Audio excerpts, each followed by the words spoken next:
This is by far the strangest story that I've ever read.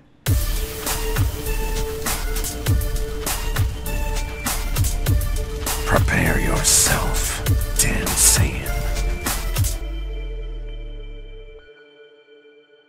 The story of Dragon Ball 1 Billion begins with Beerus' arrival at the Omni King's palace, where he is greeted by the Grand Priest himself. The Grand Priest ends up greeting Beerus, but Beerus suddenly attacks the Grand Priest, attempting to Hakai him. This obviously doesn't work. The Grand Priest dodges it, and Beerus begins to attack the Grand Priest repeatedly while he laughs because Beerus can't catch him. Not only that, the Grand Priest tells Beerus there is no reason for them to fight until Beerus tells the Grand Priest that he has killed Whis and Vados. This immediately elicits a result from the Grand Priest where he punches Beerus right in the face, then punches him in the gut and drops him.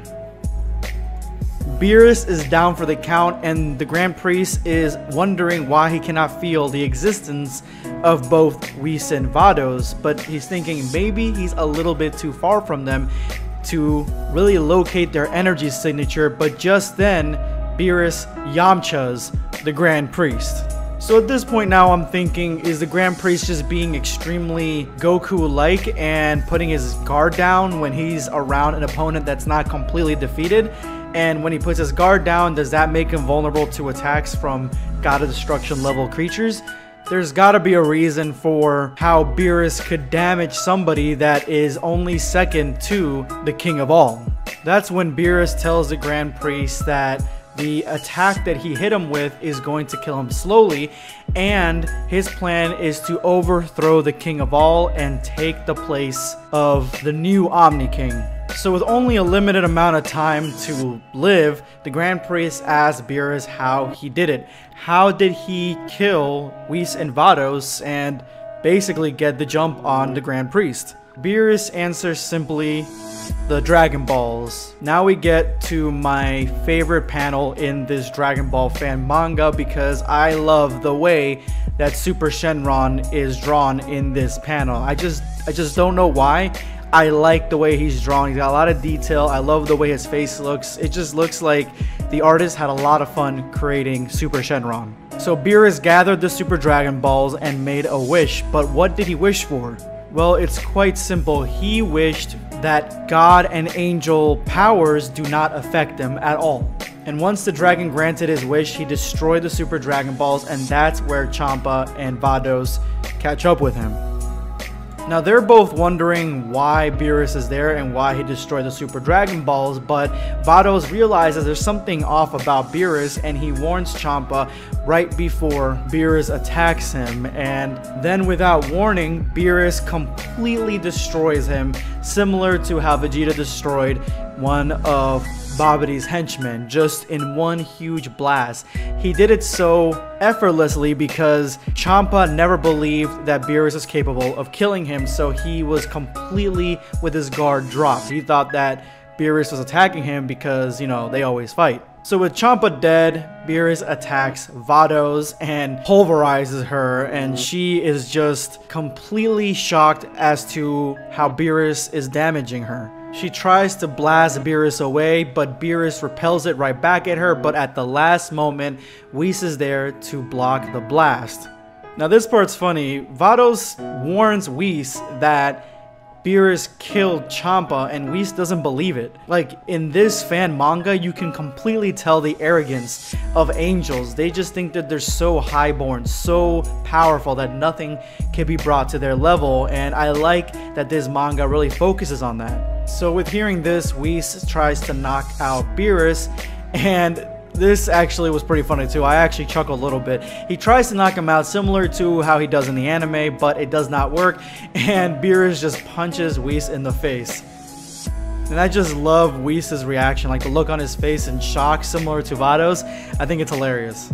Vados and Whis tag team against Beerus for 7 days. They fight non-stop for 7 days, and I feel like a battle between beings of this caliber would probably take that long, like non-stop battle, non-stop fighting. Usually the fights in Dragon Ball, I mean, they last several episodes, but those episodes really only encompass a few hours, maybe 5 minutes sometimes, but they never really cover like full-on days.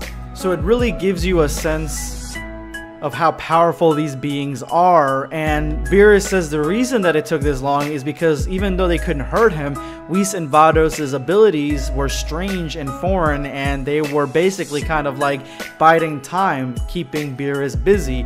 And I love this little clip right here of Whis' Gatling gun punch. I think that's really well drawn.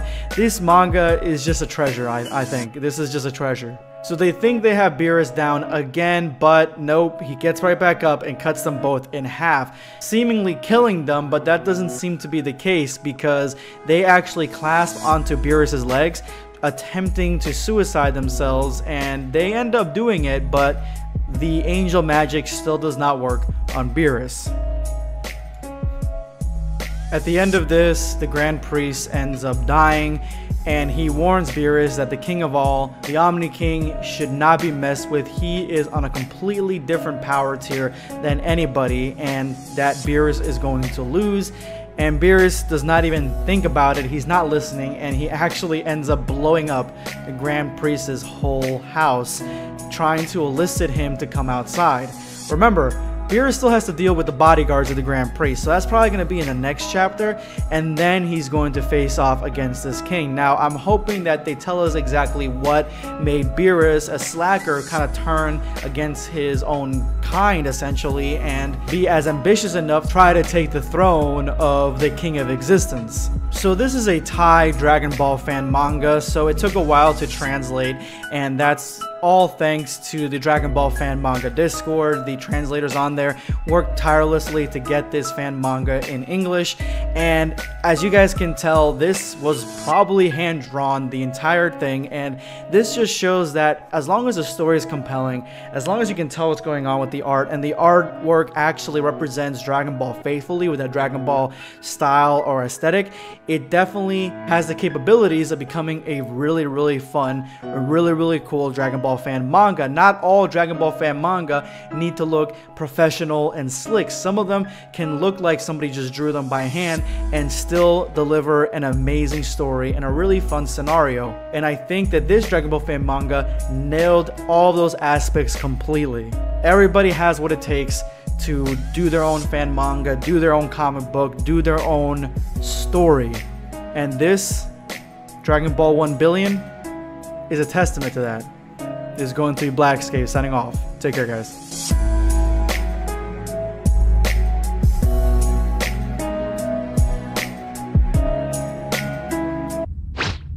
Subscribe for more content.